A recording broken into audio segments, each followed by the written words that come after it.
안녕하세요. 책 읽는 봄날입니다. 편안한 시간 되세요.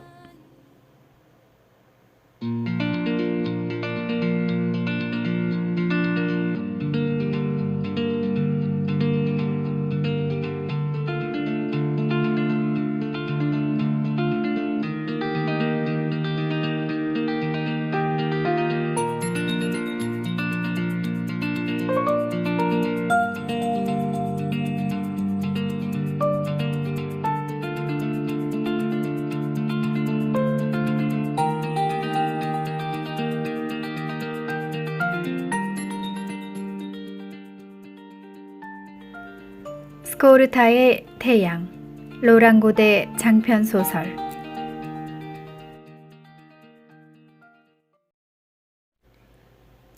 1. 운명의 뜨거운 돌팔매질. 뙤약볕에 땅이 쩍쩍 갈라지는 듯했다.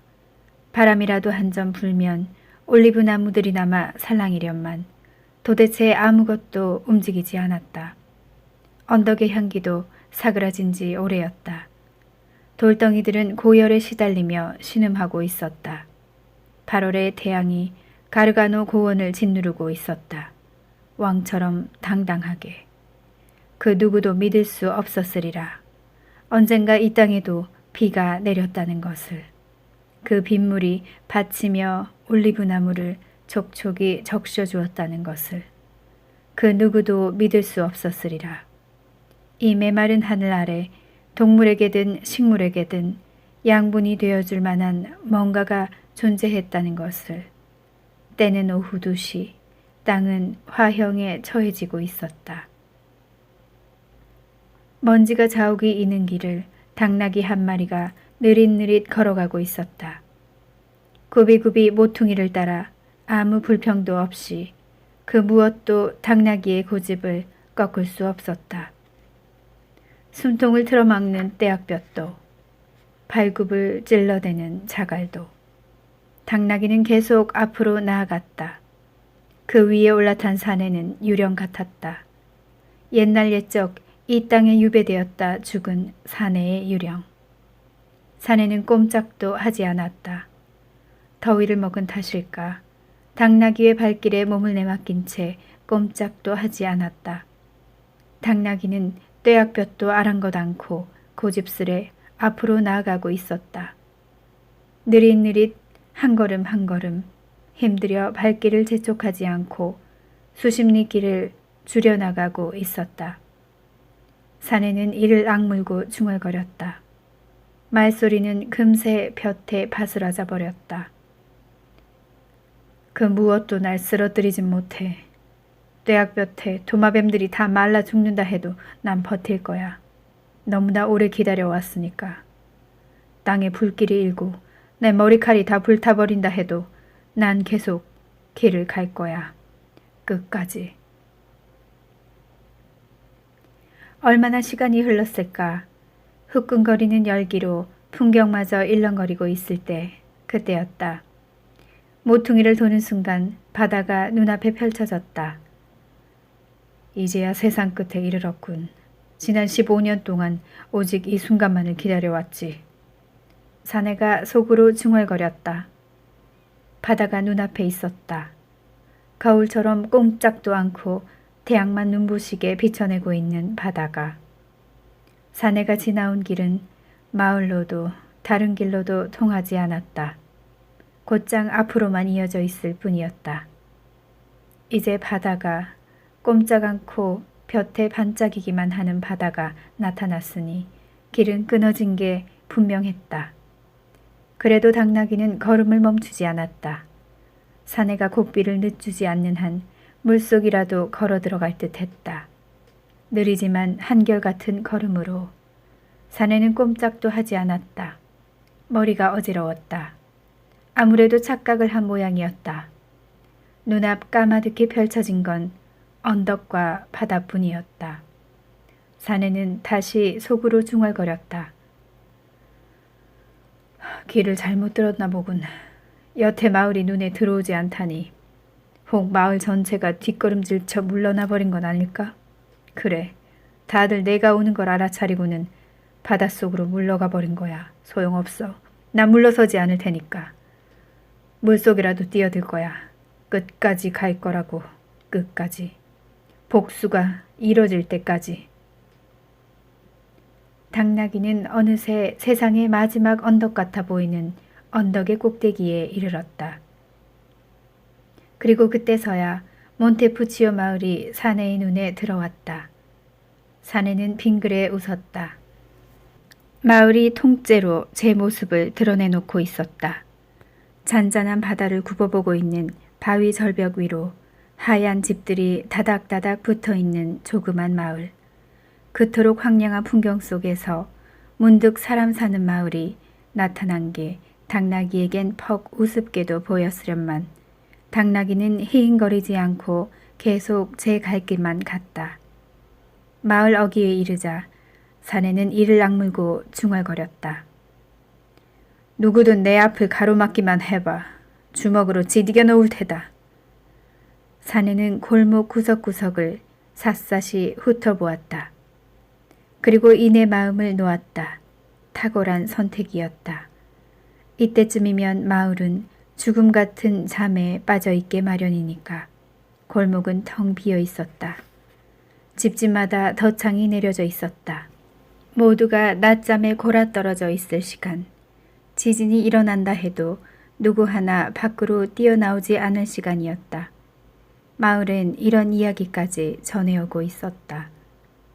언젠가 밭일을 늦게 끝내고 마을로 올라오던 농부 하나가 하필 이 시간쯤 광장을 가로지르다 내리쬐는 햇빛을 피하지 못해 미치광이가 되어버렸다는 이야기였다.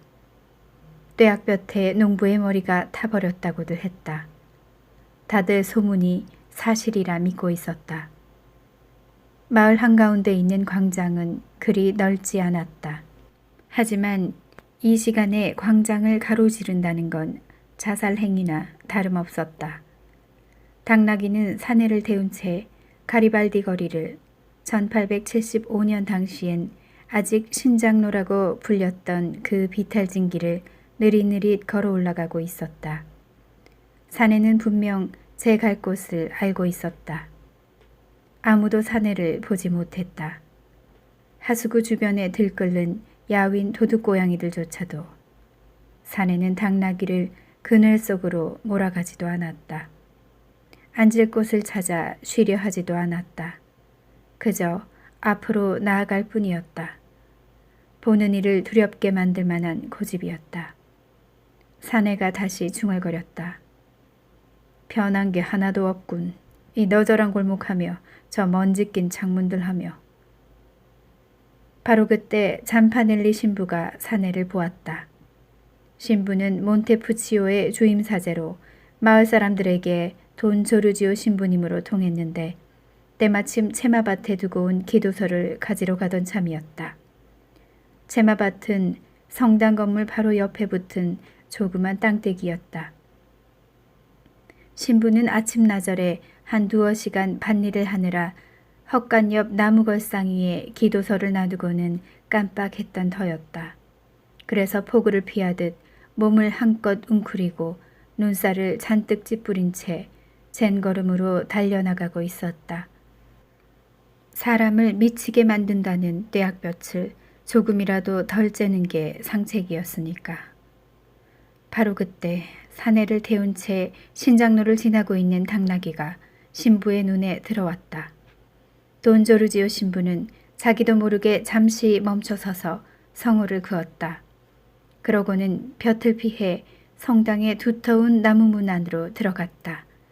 신부가 마을 사람들에게 이 사실을 알리지 않은 것이나 그 낯선 사내를 불러다 누구인지 무슨 일로 왔는지 캐묻지 않은 것도 놀라운 일이긴 했다.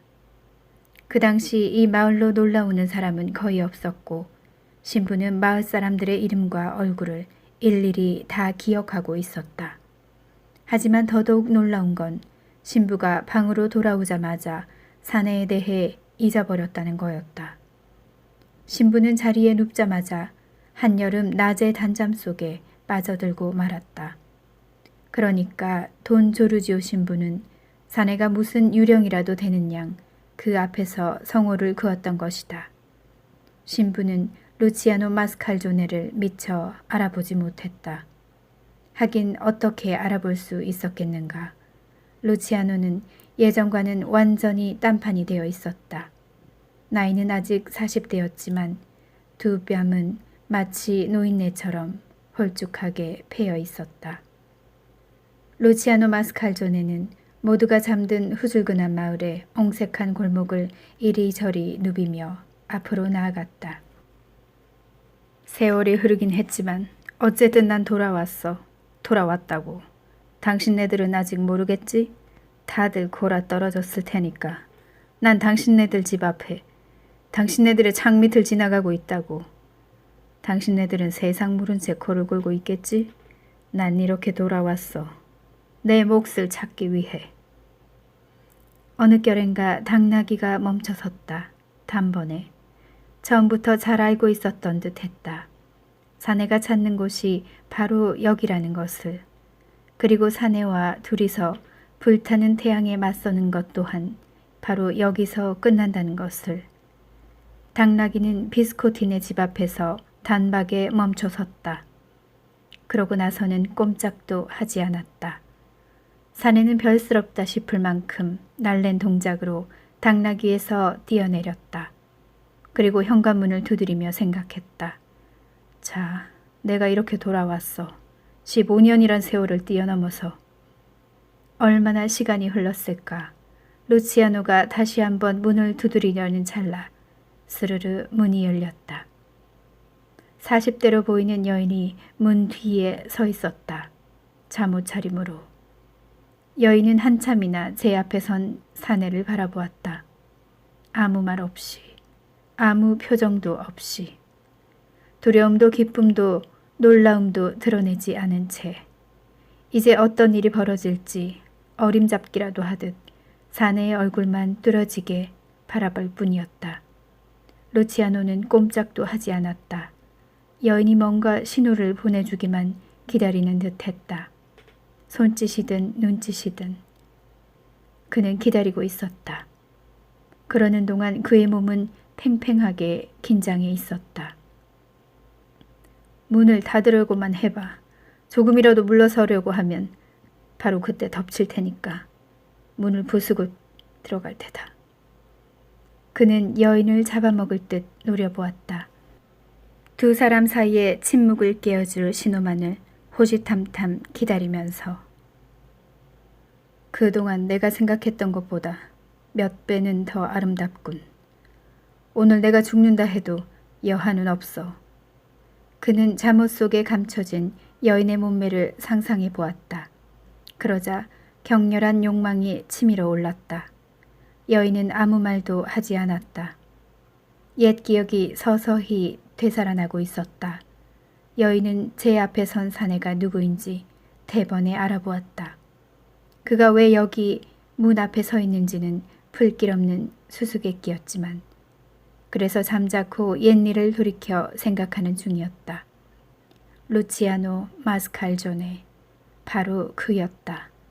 그가 15년이란 세월이 흐른 후 그녀를 찾아왔다. 여인은 사내를 가만히 바라보았다. 사랑도 미움도 담지 않은 눈으로 운명을 바라보듯이. 이미 그녀는 그의 것이었다. 그러니 저항할 필요도 없었다. 15년이란 세월을 뛰어넘어서 이렇게 찾아와 문을 두드린 그에게 그녀는 무엇이든 다 주리라 마음먹었다. 그가 무엇을 원하든 다 주리라고. 여인은 그렇게 마음먹었다. 문간에서 그에게 모든 걸 다 바치기로. 두 사람을 에워싸고 있던 어색한 침묵과 긴장 상태에서 벗어나기 위해 여인은 잡고 있던 현관문의 손잡이를 놓았다. 그 몸짓 하나에 루치아노의 긴장은 눈 녹듯 풀려버렸다. 그는 여인의 표정을 보고 다 알아차렸다. 그녀가 그를 기다려왔다는 것을, 그녀가 두려워하지 않는다는 것을, 그리고 그가 원하는 것을 그녀가 다 받아들이리라는 것을. 그는 가만가만히 집 안으로 들어섰다. 공기 중에 제 냄새를 남기지 않으려는 듯이. 먼지를 뒤집어 쓴 주례한 사내 하나가 비스코틴의 집 안으로 들어서고 있었다. 도마뱀들이 물고기가 되기를 꿈꾸는 시간. 바위들마저 그 꿈을 우습게 여기지 않는 바로 그 시간에 루치아노 마스칼조네가 비스코틴의 집 안으로 들어서고 있었다. 목숨을 건 모험이었다. 루치아노 자신도 잘 알고 있었다. 이 집에서 나갈 때쯤이면 마을 사람들이 골목마다 쏟아져 나와 있으리라는 것을. 마을 전체가 잠에서 깨어나 삶을 살아가고 있으리라는 것을. 그리고 그때 자신도 대가를 치러야 한다는 것을 그는 알고 있었다. 사람들이 자신을 알아보고 죽이리라는 것을. 루치아노 마스칼조네가 감히 이곳 몬테푸치오로 돌아와 비스코틴의 집에 발을 들여놓다니 정말이지 목숨을 내놓아야 하는 일이었다. 그는 이 모든 것을 너무나 잘 알고 있었다. 그래서 고양이들의 눈마저 멀게 한다는 그 지독한 떼약볕이 내리쬐는 바로 그 시간에 마을로 들어왔다. 골목에 마을 사람이 단 한 명이라도 남아있는 한 광장에 이르기도 전에 죽임을 당하리라는 것을 알고 있었으므로. 하지만 그는 머지나 닥쳐올 불행이 조금도 두렵지 않았다. 그리하여 루치아노 마스칼조네는 비스코틴의 집 안으로 들어서고 있었다. 한참이 지나서야 그의 눈은 어둠에 익숙해졌다. 여인이 앞장서서 그를 안내했다. 그는 여인을 따라 기나긴 복도를 걸었다. 도저히 끝날 것 같지 않던 복도 끝에 작은 침실이 있었다. 방 안은 쥐죽은 듯 고요했다. 벽에서 새어나오는 서늘한 기운이 그의 몸을 휘감았다. 그는 여인을 끌어안았다. 여인은 아무 말도 하지 않았다. 그는 여인의 옷을 벗겨내렸다. 알몸이 된 여인 앞에서 그는 참지 못하고 중얼거렸다. 필로메나. 여인은 소스라쳤다. 하지만 그는 알아차리지 못했다. 황홀경에 빠져 있었던 것이다. 얼마나 벼르고 벼렀던 일이었던가. 몇백 번, 몇천 번을 상상해왔던 일 아니었던가. 15년 동안 옥살이를 하며 그가 생각했던 것은 단 하나. 이 일뿐이었다. 그때마다 그는 믿어 의심치 않았다. 그녀의 옷을 벗길 때면 육체의 쾌감, 그 이상의 쾌감을 느끼게 되리라고. 바로 복수의 쾌감을. 하지만 그게 아니었다. 복수 같은 건 아무래도 좋았다. 그가 지금 느끼고 있는 건 두 손으로 감싸진 여인의 묵직한 젖가슴뿐이었다. 여인의 향기뿐이었다. 온몸을 휘감을 듯 끈적끈적하고도 뜨거운 그 향기뿐이었다. 얼마나 고대해왔던 순간이었던가. 그래서 그는 푹 빠져버렸다. 자신도 잊고 세상도 잊어버렸다. 태양도 복수도 마을 사람들의 원한에 찬 눈길도. 그리하여 그는 커다랗고 서늘한 침대 위에서 여인을 품었다. 그 순간 여인은 수처녀인 양 애처롭게 신음했다. 그리고 입가에 미소를 머금은 채 놀라움과 쾌감에 겨워 무너져 내렸다. 아무 저항도 없이.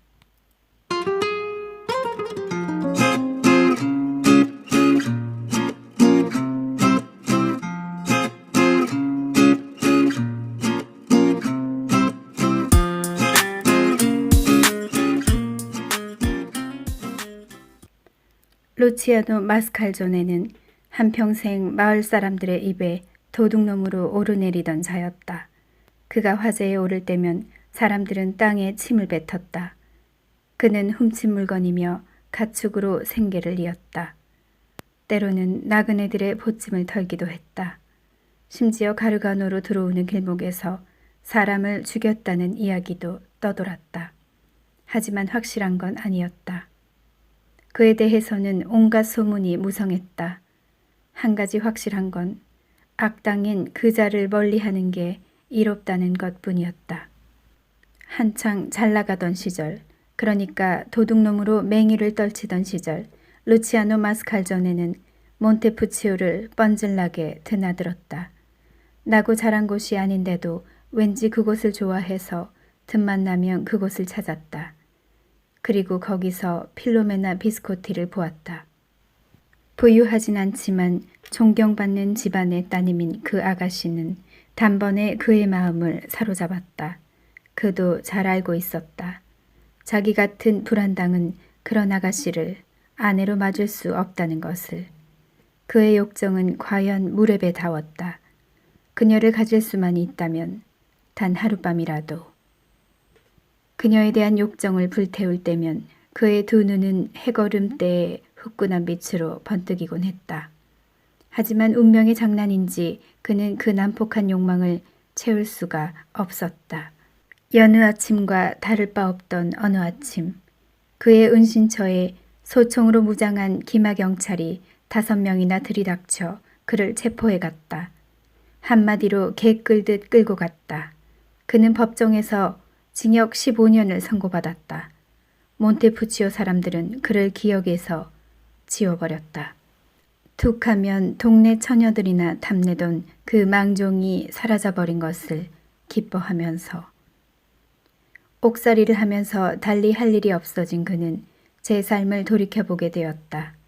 하찮은 좀도둑질로 점철된 인생이었다. 이제껏 한 일은 아무것도 없었다. 감방 안에서 추억으로 떠올려 볼 만한 일조차 없었다. 아무것도 아닌, 아무 목표도 없는 한 인생이 흘러갔을 뿐이었다. 이루고자 한 게 없었으므로 실패한 것도 없었다. 시도해본 적도 없었으니까. 서서히 그 드넓은 권태의 바다 위에 필로메나 비스코티에 대한 욕망이 섬처럼 떠오르기 시작했다. 그것만이 그를 구해줄 수 있을 터였다. 몸을 부들부들 떨면서 그녀를 뒤쫓을 때면 숨이 막힐 정도로 살아있다는 느낌에 사로잡히지 않았던가. 그녀에 대한 욕망만이 그를 구해줄 수 있었다. 그랬다. 그는 감옥에서 나가는 대로 그 난폭한 욕망을 채우리라 결심했다. 어떤 대가를 치르든 필로메나 비스코티를 가지리라. 그러고 나서 죽으리라. 그 밖의 일들은 그 어떤 것도 중요하지 않았다. 루치아노 마스칼조네는 여인과 단 한마디 말도 주고받지 않은 채 그 집을 빠져나왔다. 사랑을 나눈 후 둘은 감미로운 피로에 휩싸인 채 가만히 누워 잠들었다. 루치아노는 실로 오랜만에 단잠을 잤다. 그의 온몸은 평온하게 잠들었다. 육체의 온전한 휴식, 거칠 것 없는 부자의 낮잠이었다. 문 앞에는 당나귀가 여행길의 흙먼지를 그대로 뒤집어 쓴 채 서 있었다. 바로 그 순간 그는 죽을 때가 멀지 않았음을 알아차렸다. 이제 그는 죽음을 향해 가고 있었다. 주저없이. 한낮의 더위가 한풀 꺾여 있었다. 마을도 잠에서 깨어나 있었다. 집집마다 검은 옷을 입은 키 작은 노파들이 문간에 흔들 의자를 내놓고 앉아 두런두런 이야기들을 나누고 있었다. 왜 못 보던 당나귀가 비스코티네 집 앞에 서 있을까? 도대체 당나귀 주인이 누구일까 궁금해하는 눈치였다. 루치아노를 본 노파들은 아무 말도 못하고 입을 딱 벌렸다. 그는 속으로 슬며시 웃었다. 모든 게 그가 생각했던 그대로였다. 이 촌뜨기들은 여전히 멍청하군. 무슨 생각들을 하는 거야. 내가 겁낼 줄 알아? 내가 도망이라도 갈 줄 아느냐고. 난 겁 안 나. 당장 나를 죽일 테면 죽이라지. 그런다고 내가 떨 줄 알아? 내가 얼마나 이 먼 길을 돌아왔는데 아무도 나처럼 먼 곳에 이를 순 없어. 저치들이 알기나 할까? 아무리 주먹질을 퍼부어도 난 그 너머에 있다는 걸. 난 황홀경을 맛보았어. 그 여자의 품 안에서 황홀했다고. 그러니 이제 끝내야지. 남은 인생은 술병 바닥에 가라앉은 술지개미처럼 맛없고 서글플 테니까. 이런 생각을 하면서 그는 죽기 전에 마지막으로 노파들의 눈을 모욕해주기로 마음먹었다. 아무것도 두렵지 않다는 걸 보여주기 위해. 그는 문 앞에서 보란 듯이 바지춤을 여몄다. 그리고는 당나귀에 올라타 왔던 길을 되짚어가기 시작했다. 그의 귀에 노파들이 웅성대는 소리가 들려왔다. 그가 나타났다는 소식이 마을로 퍼져나가고 있었다. 이 집에서 저 집으로, 이 테라스에서 저 테라스로, 노파들의 입 빠진 입을 통해서 웅성거리는 소리는 점점 커져만 갔다. 이윽고 그는 마을 가운데 광장에 이르렀다. 카페 앞에 내놓은 테이블마다 남자들이 모여 앉아 이야기를 나누고 있었다. 그러다 그가 지나가자 다들 입을 다물었다. 등 뒤에서 외치는 소리가 들렸다. 누구야? 어디서 왔지? 개중 몇몇이 그를 알아보았다. 그러자 다들 놀란 입을 다물지 못했다. 루치아노 마스칼조네. 그는 괴물을 본 듯 굳어진 얼굴들 옆을 지나며 속으로 중얼거렸다. 그래, 바로 나야. 그렇게 노려보면서 괜히 힘 빼지 마. 나 분명히 루치아노 마스칼조네니까. 어디 한번 하고 싶은 대로 해봐. 못하겠거든 그냥 지나가게 해주고. 하지만 그렇게 바보같이 쳐다보지 말란 말이야. 나 이렇게 당신네들 한가운데로 지나가고 있잖아. 도망갈 마음은 주호도 없어. 당신네들은 파리만도 못한 치들이거든. 똥파리만도. 내 손짓 한 번에 저 멀리 날아가 버릴걸? 루치아노는 계속 앞으로 나아갔다. 그리고 이제 비탈진 신장로를 내려가기 시작했다. 마을 사람들은 아무 말도 없이 그를 뒤따랐다. 마치 호위라도 하듯. 몬테푸치오의 남자란 남자는 모두 카페에서 쏟아져 나와 대열에 합류했고 여자란 여자는 모두 창문 앞에 서서 그를 불러댔다. 루치아노 마스칼조네, 정말 내 놈이냐? 루치아노 그놈이라고? 개자식, 감히 여기 발을 들여놓다니. 불알 두 쪽이 아직 무사한가 보구나. 루치아노, 그 오쟁이진 잡놈 같은 얼굴 좀 들어봐. 정말 내 놈이 맞나 보게? 그는 아무런 대꾸도 하지 않았다. 침울한 표정으로 수평선만 뚫어져라 바라볼 뿐이었다. 당나귀의 발걸음을 재촉할 생각도 않은 채 그는 생각에 잠겼다. 여자들은 악을 쏘대고 남자들은 주먹질을 퍼부어대겠지. 다 알고 있어. 뒤따르던 사람들은 점점 더 집요해졌다. 20명쯤 되는 남자들은 이미 그의 등 뒤까지 바짝 쫓아와 있었다. 그리고 신장로를 따라 내려가는 내내 여자들은 그에게 고함을 질러댔다. 아이들을 무릎에 낀 채 창문이며 현관 앞에 나와선 여자들은 그가 지나갈 때 성호를 그었다. 이윽고 그가 교회 앞, 그러니까 2-3시간 전 돈 조르지오 신부와 마주쳤던 바로 그곳에 이르렀을 때 커다란 고함 소리가 웅성거림을 뚫고 울려 퍼졌다. 마스칼조네, 오늘 내 놈을 지옥으로 보내주마. 그때서야 그는 고함 소리가 난 쪽으로 고개를 돌렸다. 그때 사람들은 그의 입가에 소름 끼치는 비웃음이 어려있는 것을 보았다. 그리고 얼어붙었다. 그 미소가 말해주고 있었다. 어떤 일이 벌어질지 그가 다 알고 있다는 것을. 원하는 것을 얻기 위해 그가 이곳까지 왔으며 결국 그것을 얻고 말았다는 것을. 그리고 그 기쁨을 그가 무덤까지 가지고 들어가리라는 것을. 아이들 몇몇은 낯선 사내가 묘하게 얼굴을 일그러뜨리는 것을 보고 겁에 질려 울음을 터뜨렸다. 그러자 엄마들은 저도 모르게 한 목소리로 외쳤다. 저놈은 악마야! 마침내 그는 마을 어귀에 다다랐다. 골목 끄트머리에 있는 집이 눈에 들어왔다. 그 집만 지나면 이제 올리브 나무가 무성한 자갈길만 언덕과 언덕 너머로 까마득히 펼쳐질 터였다. 바로 그때 어디선가 한 무리의 남자들이 나타나 길을 막아섰다. 다들 가래며 곡괭이를 단단히 틀어지고 있었다. 굳은 표정들이었다. 어깨에 어깨를 맞댄 채 바싹 붙어 서 있었다. 루치아노 마스칼조네는 당나귀를 멈춰 세웠다. 긴 침묵이 흘렀다. 아무도 움직이지 않았다. 여기서 내가 죽는구나. 몬테푸치오의 골목 끄트머리에서 저자들 중 누가 제일 먼저 나한테 돌을 던질까? 그는 당나귀가 길게 한숨을 토하는 것을 느꼈다. 대답이라도 하듯 그는 당나귀의 어깨를 토닥여 주었다. 저 촌뜨기들이 이 불쌍한 짐승한테는 물이라도 먹여주겠지? 나를 손보고 나면. 그는 자세를 바로잡았다. 그리고는 꼼짝도 하지 않고 남자들 무리를 노려보았다. 주위에 몰려든 여자들은 입을 다물었다.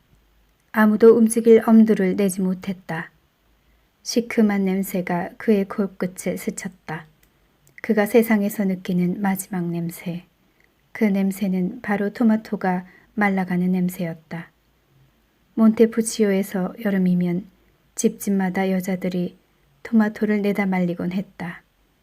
4등분한 토마토 조각들로 꽉 찬 커다란 쟁반들을 발코니에 늘어놓으면 뙤약볕에 토마토들이 꾸덕꾸덕 말라갔다.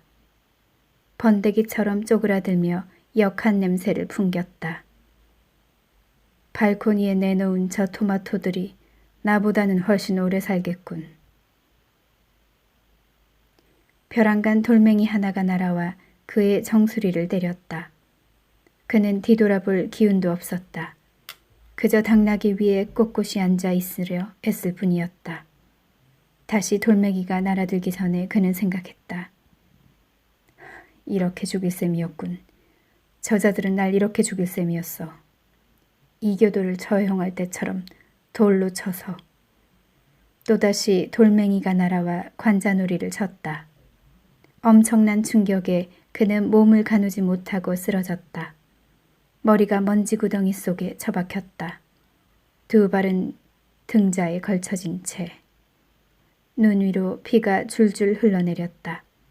그래도 그의 귀에는 여전히 웅성대는 소리가 들려왔다. 남자들은 피를 보자 눈이 뒤집혔다. 제각기 돌멩이를 하나씩 집어들었다. 너나 할 것 없이 돌멩이 세례를 퍼부었다.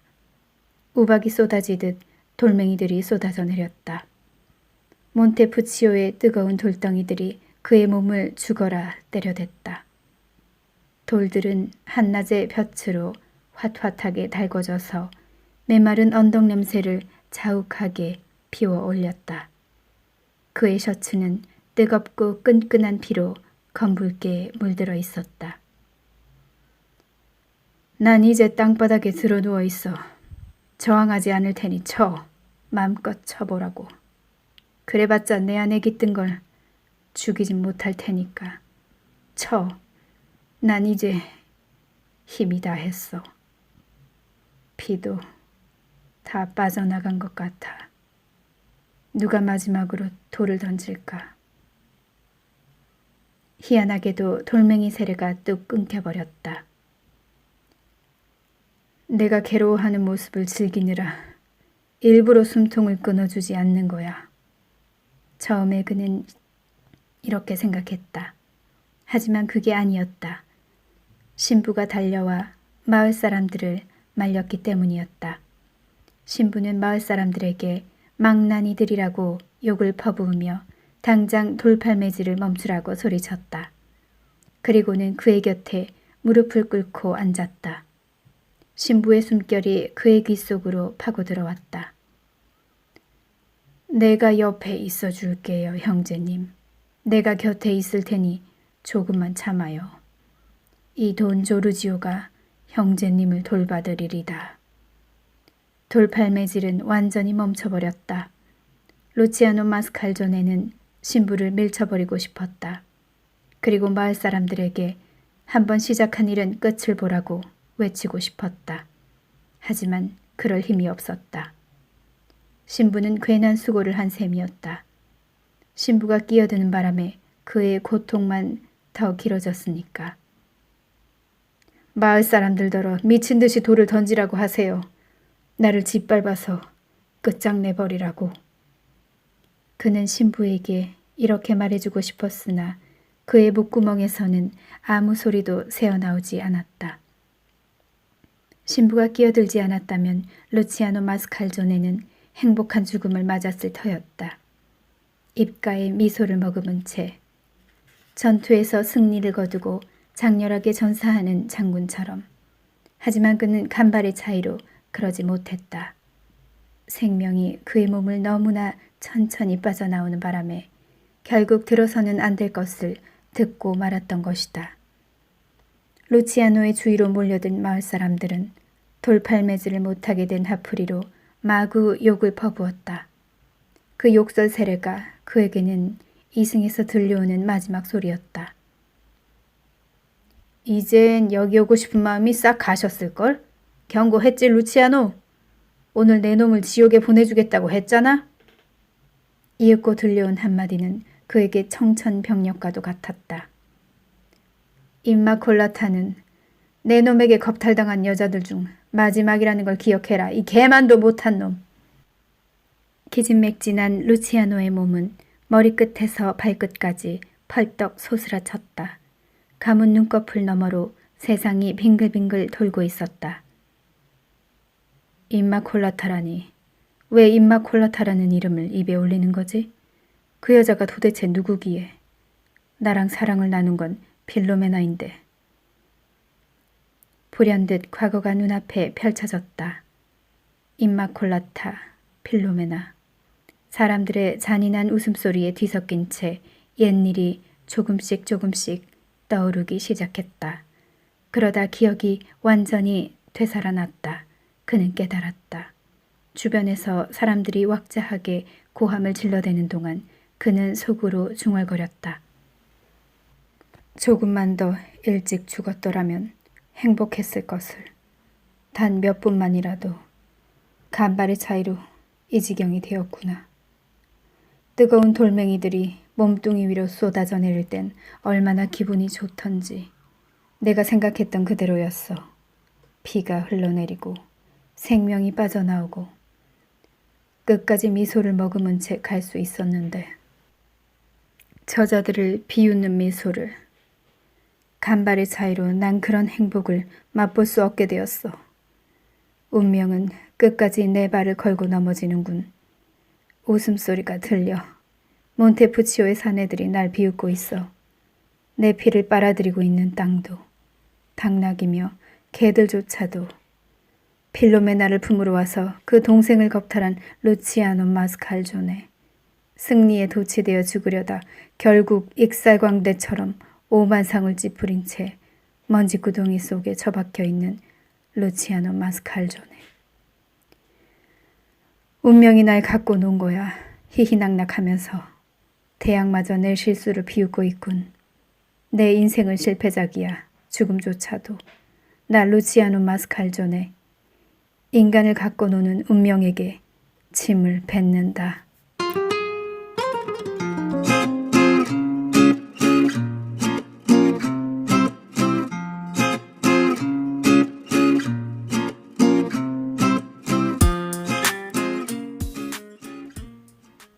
그랬다. 루치아노와 사랑을 나눈 여인은 바로 임마콜라타였다. 필로메나 비스코티는 그가 체포된 직후 폐혈전으로 세상을 떠났다. 부모님이 돌아가신 후 언니마저 잃고 젊은 나이에 사고무친이 된 임마콜라타는 혼자서 집을 지키고 살았다. 세월이 흘렀다. 15년간의 집거. 임마콜라타는 서서히 언니를 닮아갔다. 필로메나가 살아서 나이를 먹었다면 아마도 그런 얼굴이 되었으리라. 임마콜라타는 처녀로 늙어갔다. 운명의 여신은 그녀에게 아무런 관심도 없는 듯했다. 그녀의 삶에 있어서 계절이 바뀌는 것 말고 별다른 일은 결코 일어나지 않을 것 같았다. 그 무료한 세월을 보내면서 임마콜라타는 곧잘 그를 떠올리곤 했다. 언니한테 끈질기게 치근댔던 그 사내를. 그때 그녀는 아직 어린아이였다. 그를 생각할 때면 언제나 야릇한 쾌감이 온몸을 훑고 지나갔다. 무서운 사내였다. 그 불량스러운 미소가 뇌리를 떠나지 않았다. 그를 떠올릴 때마다 그녀는 흥분에 휩싸여 몸을 떨었다. 그리고 15년 후 문을 열자 그가 눈앞에 서 있었다. 그녀는 아무것도 묻지 않았다. 운명의 고집스런 힘에 따라야 한다는 것을 직감했으므로 그가 거기 서 있었다. 바로 눈앞에. 그녀에겐 아직 어떤 일도 일어난 적이 없었다. 그녀는 쾌감을 물리치지 않았다. 그리고 알몸이 된 그녀 앞에서 그가 언니 이름을 불렀을 때 그녀는 하얗게 질려버렸다. 그리고 깨달았다. 그가 자기를 언니로 착각하고 있다는 것을. 그녀는 잠시 망설였다. 밀쳐버릴까? 난 당신이 찾는 여자가 아니라고 하면서. 하지만 그녀는 그러고 싶지 않았다. 그가 이렇게 내 앞에 서 있는데, 내 눈앞에 자기를 언니로 착각하고 품는 것이 더 큰 쾌감을 느끼게 해준다면 그녀는 기꺼이 그 호사를 누리게 해주고 싶었다. 거짓 같은 건 없었다. 그가 원하는 것을 받아들였을 뿐 그저 일생에 단 한 번만이라도 한 남자의 여자가 되기 위해. 돈 조르지오 신부는 죽어가는 자를 위해 마지막 기도를 올리기 시작했다. 그러나 루치아노에게는 그 소리가 들리지 않았다. 그의 몸은 분노로 뒤틀리고 있었다. 나 루치아노 마스칼조네, 결국 우스꽝스러운 죽음을 맞는구나. 이렇게 비웃음이 나사려고 한평생을 기다리다니. 하긴 그게 무슨 상관인가. 필로메나든 임마콜라타든 아무 상관없지. 실컷 즐겼으니. 난 15년 동안이나 그 여인만을 생각해왔어. 15년 동안 그녀를 품는 순간과 그녀가 내게 안겨줄 기쁨만을 그려왔지. 감옥에서 나오자마자 난 해야 할 일을 했어. 그녀의 집으로 찾아가 그곳에 있던 여인과 사랑을 나누었지. 난 할 일을 한 것뿐이야. 15년 동안 생각해왔던 것을. 운명이 장난을 쳤을 뿐. 그 누가 운명에 맞서 싸울 수 있겠어? 강물의 흐름을 바꿔놓을 순 없어. 별빛을 끌 수 없듯이. 난 인간이니까. 인간으로서 할 수 있는 일을 한 거야. 그녀의 집으로 찾아가 문을 두드리고 문을 열어준 여인과 사랑을 나누었지. 난 인간일 뿐이니까. 이 모든 건 운명이 날 갖고 놀았기 때문이니 뭘 어쩌겠어. 나 루치아노 마스칼조네. 이제 죽음 속으로 깊이 깊이 파고 들어간다. 저 왁자한 비웃음 소리를 듣지 않기 위해.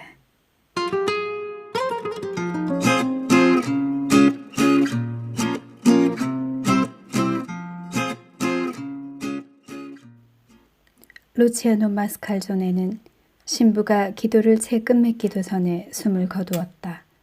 그날 그가 저지른 짓으로 인해 무엇이 생겨났는지 알았다면 그는 아마 웃음을 터뜨렸으리라. 임마콜라타 비스코티에게 아이가 생겼다. 그리고 그 불쌍한 여인은 아들을 낳았다. 그렇게 해서 마스칼조네 일가가 탄생했다. 착각으로부터, 오해로부터. 씨를 뿌린 지 2시간 만에 세상을 떠난 도둑놈 아버지와 남자에게 처음으로 몸을 허락한 노처녀 어머니 사이에서. 그렇게 해서 마스칼조네 일가가 탄생했다. 동생을 언니로 착각한 남자로부터, 욕망에 무릎 꿇어버린, 그리하여 거짓을 눈감아버린 여자로부터, 태양이 뜨겁게 불타오르던 날 이렇게 한 혈족이 탄생했다. 운명이란 것이 인간을 가지고 장난치기로 마음먹었으므로. 고양이들이 곧잘 그러지 않는가. 상처 입은 새를 앞발로 툭툭 치면서.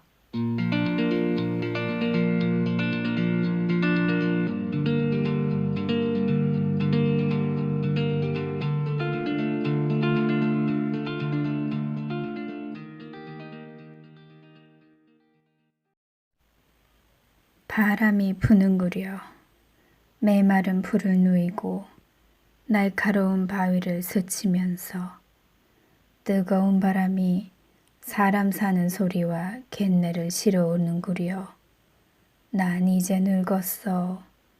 그래서 바람에 시달리는 나무처럼 온몸이 삐걱거린다오. 쉬이 피곤하고 바람이 불어오니 잠시 몸을 기대리다 아무래도 비틀거릴 것 같아 발을 빌려주시려오. 친절하기도 하시지. 남자로서 한창 때이시구먼. 느낄 수 있어요. 온몸에서 침착한 기운이 뻗쳐나오고 있으니까 저 끝까지 갑시다. 이렇게 팔짱을 끼고 있으니 아무리 걸어도 지치지 않을 것 같아. 바람이 귓가를 스치며 내 말을 조금씩 날려보내는구려. 내 말이 잘 안 들리시겠지. 걱정하지 말아요. 그게 더 나으니까. 바람이 내 말을 조금이나마 실어가 버리는 게 그래야 말을 꺼내기가 더 수월하다오. 난 말을 잘 하지 않는 사람이니까. 난 스코르타거든. 내 오라비들과 난 벙어리 여인의 자식들이요. 몬테푸치오 사람들은 우리를 말 없는 사람들이라 부른다오. 내가 말하는 걸 보고 놀라셨을 거요. 참으로 오랜만에 입을 열었으니까. 몬테푸치오에 오신 지 20년도 넘으셨겠지만 그동안 난 계속 침묵 속에 잠겨 있었으니까. 여느 몬테푸치오 사람들처럼 생각하셨을 거요. 내가 노새라는 자디찬 물속에 빠진 거라고. 2번 다시 헤어나오지 못할 거라고. 그러니 오늘 아침 내가 찾아갔을 때 이야기를 나누고 싶다고 말씀드렸을 때 그렇게 깜짝 놀라셨을 수밖에. 개나 장문이 말을 걸었을 때처럼 화들짝 놀라시더구려. 그런 일이 일어나리라곤 생각도 못하셨을 테지요. 그래서 제 부탁을 들어주셨을 테고 이 늙은이가 무슨 말을 하려는지 알고 싶으셨던 게지요. 왜 내가 하필이면 밤에 이곳에 오라 했는지도 고맙게도 발을 빌려주셔서 이 오솔길로 올 수 있었다오. 왼쪽에 교회가 보이는구려. 마을을 등지고선 지금 점점 더 궁금해지시겠지요. 그렇게 궁금해해줘서 고맙소. 덕분에 말을 계속 이어갈 수 있으니. 내가 왜 입을 열기로 했는지 말씀드리리다. 그건 말이요. 어제부터 내 정신이 오락가락하기 때문이라오. 웃으시기는 뭐가 웃을 일이라고. 정말로 정신이 오락가락하기 시작하는 노인네가 제정신이 오락가락한다고 말하는 건 말이 안 된다고 생각하시는 거겠지. 그렇지 않아요. 우리 아버진 죽는다 하고 말씀하시면서 죽었으니까. 난 지금 정신이 오락가락하고 있다오. 어제부터 그랬지. 이제 살 날이 얼마 남지 않은 거요. 어제 여느 때처럼 옛일을 생각하고 있는데 내가 너무나 잘 아는 양반의 이름이 떠오르지 않더구려. 60여 년 동안 하루도 빠짐없이 떠올리곤 하던 이름이. 어제 그 이름이 기억나지 않는 거야. 한 몇 초 동안 내 머릿속은 백지 상태가 되어 있었다오. 그 상태가 오래가진 않았어요. 다시 그 이름이 떠올랐으니까. 코르니. 이게 그 양반의 이름이었지. 코르니. 다시 기억이 나긴 했지만 한순간이나마 그 이름을 잊어버렸던 건 내 정신이 흔들리고 있다는 증거 아니겠소. 모든 기억이 서서히 사라져버리리라는. 난 다 알고 있다오. 그래서 오늘 아침에 이렇게 뵙자고 했던 거요. 난 말해야 해요. 내 기억이 다 파묻혀 버리기 전에. 그래서 이 물건도 들고 온 거요. 이 물건을 맡아주시구려. 그 양반에 대해 말씀드릴 테니 어떤 사연을 지닌 사람인지 말씀드릴 테니 이걸 성당의 봉헌함 위에 걸어주시오. 고르니 그 양반과 관련된 물건이라오. 성당의 벽에 걸어주신다면 안심이요. 더 이상 내가 갖고 있을 수가 없으니 어느 날 아침 눈을 떴을 때 이 물건이 어떤 사연을 지닌 물건인지 내가 누구에게 그것을 물려주어야 하는지 기억이 나지 않을 수도 있으니 부디 성당의 벽에 걸어주시구려. 그랬다가 내 손녀 안나가 다 자라면 그 애한테 전해주시구려.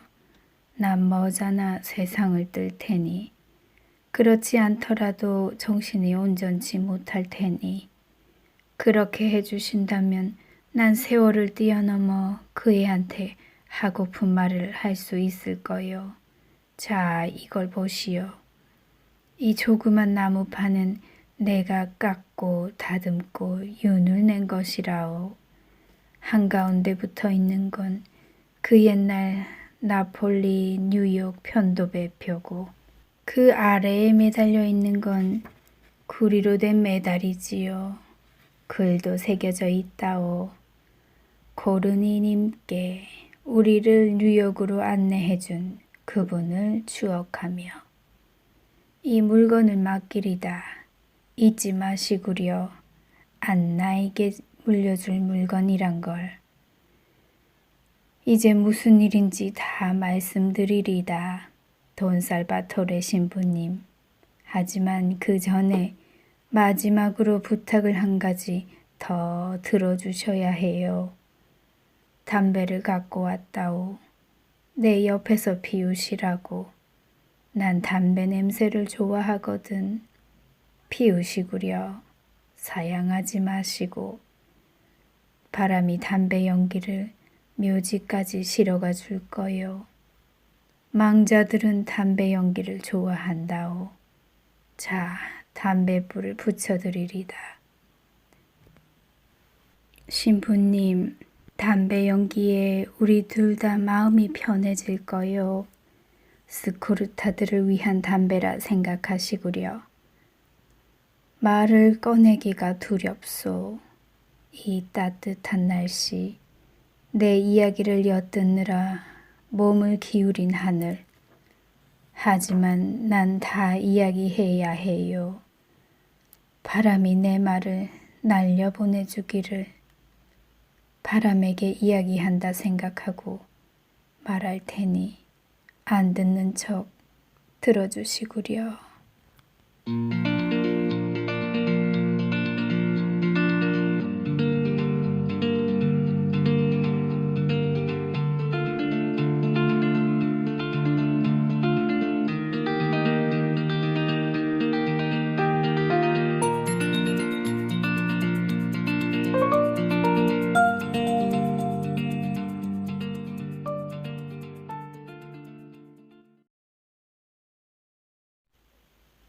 이 로코의 저주. 임마콜라타는 아이를 낳자마자 몸져 눕더니 다시는 일어나지 못했다. 그 가엾은 노처녀는 산고에 온 힘을 다 빼앗겨버린 것 같았다. 어제가 오늘 같고 오늘이 어제 같은 그런 나날들을 보내고 있던 그 허약한 여인에게 해산은 너무나 충격적인 사건이었다. 아이가 세상에 나온 직후부터 그녀의 육신은 무너져 내리기 시작했다. 그녀는 하루가 다르게 야유어갔다. 온종일 누워있기만 했다. 가끔 아이가 들어있는 요람을 겁에 질린 눈으로 쳐다보기는 했지만 속수무책일 뿐이었다. 그녀가 아이에게 해준 일이라곤 로코라는 이름을 지어준 것밖에 없었다. 그 이상은 그녀로서도 어쩔 수가 없었다. 좋은 엄마가 되어야겠다는 생각조차도 떠올릴 수가 없었다. 그녀에게 상황은 지극히 단순했다. 한 생명체가 베네옷에 쌓인 채 팔다리를 버둥대며 진종일 뭔가를 달라고 떼를 쓰고 있는데 그녀는 그 엄청난 욕구에 어떻게 대응해야 하는지 도무지 알 수 없다는 것. 가장 단순한 해결책은 죽는 것이었고. 그래서 그녀는 그렇게 했다. 햇살도 비치지 않는 9월 어느 날, 돈 조르지오 신부가 그녀의 집으로 와서 밤새 그녀의 시신을 지켰다. 이웃 안악들이 나서서 시신을 염습해 주었다. 갓난아기 로코를 옆방에 눕혀둔 채 신부가 기도를 하고 안악들이 꾸벅꾸벅 조는 가운데 날이 밝아왔다. 새벽에 젊은 남자 4명이 관을 매러 왔다. 사실 시신이 너무나 가벼워서 2 사람으로도 충분했겠지만 신부는 관습에 따라야 한다며 굳이 4명을 불렀다. 그러자 안악들이 신부 쪽으로 다가왔다. 그중 한 명이 신부에게 물었다. 저 신부님께서 해주실 거죠? 신부는 영문을 모른 채 되물었다. 나더러 뭘 해달라는 겁니까? 잘 아시잖아요, 신부님. 무슨 말씀을 하시는 겁니까? 신부가 재우쳐 물었다. 아이를 저 세상으로 보내주셔야지요. 그렇게 해주실 거지요? 신부는 놀란 입을 다물지 못했다. 신부가 아무 말도 하지 않자 그 늙은 안악은 한층 더 노골적으로 나왔다. 마을을 위해서는 그게 최선이라고 했다.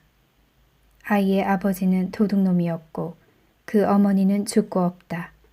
그것만 봐도 이 사생아의 탄생이 얼마나 저주받은 것인지를 알 수 있다. 그러니 신의 섭리를 거스르고 태어난 이 아이를 어떻게든 살려두어서는 안 된다. 그래서 머리를 짜낸 결과 신부님께 이를 부탁하게 되었다. 신부님이 이 일을 맡는다면 그건 죄악이 되지 않는다. 신부님의 손은 깨끗하니까. 그저 이 세상에 태어나지 말았어야 할 아이를 하느님의 품에 돌려드리는 것일 뿐이다. 운운하면서. 노파는 너무나 태연스레 이야기를 늘어놓았다. 돈 조르지오 신부의 얼굴은 낯빛으로 변했다. 분이 치밀었던 것이다. 광장까지 한달음에 달려나간 신부는 고래고래 고함을 지르기 시작했다. 이 불경한 사람들아, 그런 끔찍한 마음을 품다니 당신네들의 몸속엔 악마가 도사리고 있는 게 틀림없소. 임마콜라타의 아들은 하느님의 자식이요. 당신네들보다 더 사랑받는 자식이란 말이요. 그 아이는 하느님의 자식이라고. 알아들었소? 그 아이의 머리털 하나라도 다치는 날엔 당신들 모두 하느님의 저주를 받을 거요. 당신네들은 스스로를 기독교도라 믿고 있지만 사실은 짐승만도 못해. 평생 그렇게 무지몽매하게 살다 지옥에 떨어져야 마땅하지. 그 아이는 내가 보호할 거요. 알겠소? 그 애의 머리털 하나라도 건드리는 자는 천벌을 받을 거요. 이 마을은 무지몽매한 자들의 악취로 가득해. 밭으로 돌아들 가시오. 그리고 개처럼 땀 흘리며 밭이나 일구시오. 당신네들이 할 줄 아는 일이라곤 그것뿐이니까. 가끔씩 비가 내릴 때면 하느님께 감사하고 또 감사하시오. 당신들에겐 그것조차 분에 넘치는 일이니까. 말을 마친 돈 조르지오 신부는 할 말을 잃은 채 멍하니 서 있는 마을 사람들을 뒤로하고 임마콜라탄의 집으로 돌아갔다. 그리고 바로 그날 이웃마을 산지오콘도로 아이를 데리고 갔다. 산지오콘도는 바닷가를 따라 몬테푸치오의 북쪽에 접해 있었다. 예전부터 2 마을은 원수지간이었다. 무레배들은 무레배들끼리 세력 다툼을 한답시고 어마어마한 패싸움을 벌여댔고 어부들은 어부들대로 바다에서 맞닥뜨릴 때마다 서로 그물을 찢고 어획물을 빼앗으며 으르렁거렸다. 신부는 아이를 산지오콘도의 어부내외에게 맡기고 몬테푸치오로 돌아왔다. 다음 일요일 광장에서 신부와 마주친 마을 사람 하나가 아이의 안부를 묻자 신부는 이렇게 대꾸했다. 당신이 무슨 상관이요, 중불나게. 그때 아이를 죽이라고 설치더니 이젠 걱정을 하는 거요? 여기 사람들보다 훨씬 착한 산지오 콘도 사람들에게 맡겼으니 걱정일랑 붙들어 매시오. 그로부터 달포가 지나도록 신부는 성모일가를 돌보지 않았다. 미사도 성체 배령도 고해성사도. 이 종구석에 단 한 사람이라도 진정한 기독교인이 생겨나면 그때 내 소임을 다할 거야. 신부는 이렇게 말하곤 했다. 하지만 시간이 흐르자 신부의 분노도 누그러지기 시작했다. 몬테푸치오 사람들은 선생님에게 꾸중을 들은 초등학생들처럼 시무룩한 표정을 하고는 날마다 성당 앞으로 몰려왔다. 그리고 기다렸다. 머리를 숙인 채.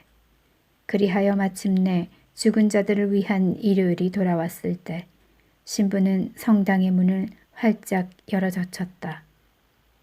그리고 오랜만에 종을 울렸다. 바보 같은 후손들을 낳아놓았다고 해서 죽은 사람들을 벌 줄 수는 없지. 신부는 속으로 툴툴거렸다. 이윽고 미사가 시작되었다.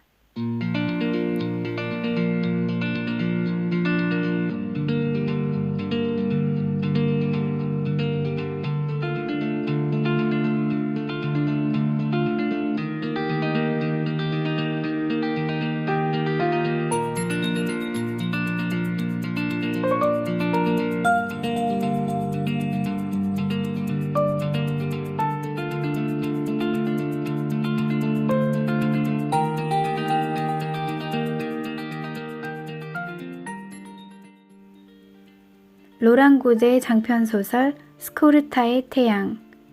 앞부분 낭독해 보았어요. 꼭 읽어보시길 바랍니다.